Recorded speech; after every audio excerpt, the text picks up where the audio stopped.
But, you know, we all know that 30 seconds to 60 seconds on a campaign debate exchange can't do justice to a lifetime committed to civil rights.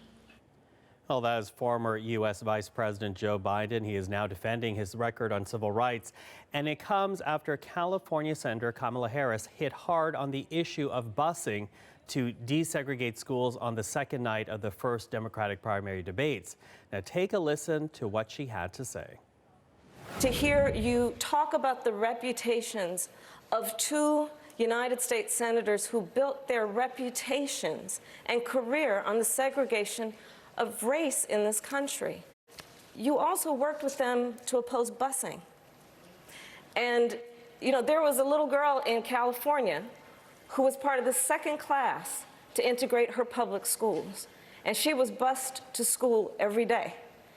And that little girl was me. Now, that was the line that many said was the line of the night. So can Biden recover? We are bringing to the program right now, as you see, David Levinthal, a regular on our program. He is with the Center for Public Integrity. Dave, always good to have you. So let's talk about Joe Biden here and what happened with Kamala Harris, because he was going into this, Biden, seen as the front runner in most of the polls to take the Democratic nomination. But how badly did Kamala Harris hurt Biden this week? She absolutely damaged him, Michael. And will Joe Biden still be the front runner when new polls come out? And we'll have new polls this weekend and early next week. In all likelihood, he will be. But Kamala Harris did herself just an incredible favor by having such a strong debate performance. And make no mistake, these are performances. You've got to differentiate yourself from what is a field of 24 Democratic candidates. She was able to accomplish that. If she's not, 4, 3, or 2 in most polls, that'll be shocking. She almost certainly will be. Well, let's pick up on that point because, to hear some Democrats, they have criticized Harris, saying she did not have to go for the jugular the way she did. And I think part of that is the respect that many Democrats have for Joe Biden. But others say she proved that she could take on Trump by being as tough as she was. To that latter argument, what do you make of that strategy?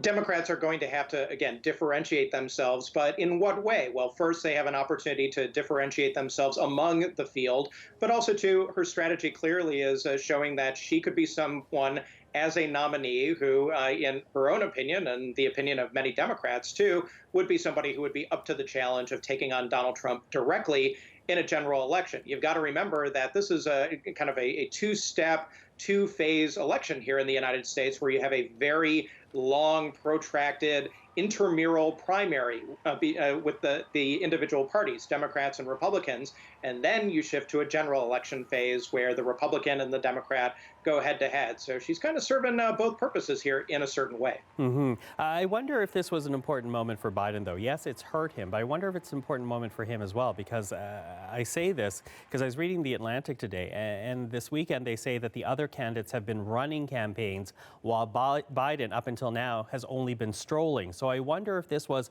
an important moment for the vice president as well.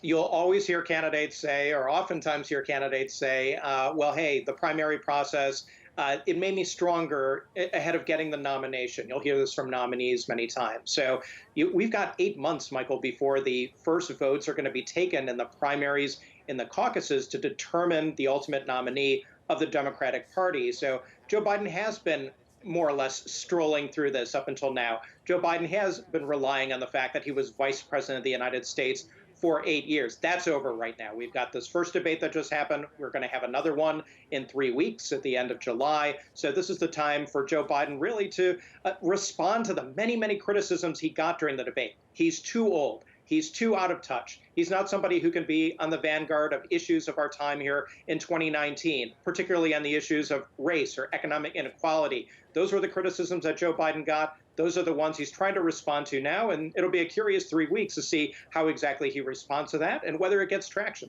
Okay, we only have a minute left, and I hate to do this, but it was more than just Biden and Harris up there. In fact, we had 20 top Democrats invited to take part in this first primary debate. Did anyone else in the field manage to bust out, in your opinion? Are there those that are obviously now left in the dust and should just wrap it up? Nobody did it in the way that Harris did, but Elizabeth Warren had a very strong debate. She's not going to drop in the polls at all. She'll either stay steady or go up. Also, on the second or third or even fourth tier candidates, Julian Castro, particularly on the issue of immigration, very much stood out from the field. Cory Booker, the senator from New Jersey, also did well. For candidates who didn't do well at all, well, Joe Biden had a rough debate. Also, Beto O'Rourke, who came in on the scene last year running for Senate against Senator Ted Cruz, almost beat him just by a couple of percentage points away. He's just been dropping like a rock. He had a bad debate performance, and it's tough to see where he kind of goes from here. He could be a candidate who drops out earlier rather than later if things don't change for him markedly. David, always good to speak with you about this. Thank you. Thank you, Michael. That is David Levinthal, who is with the Center for Public Integrity. He joins us in Washington.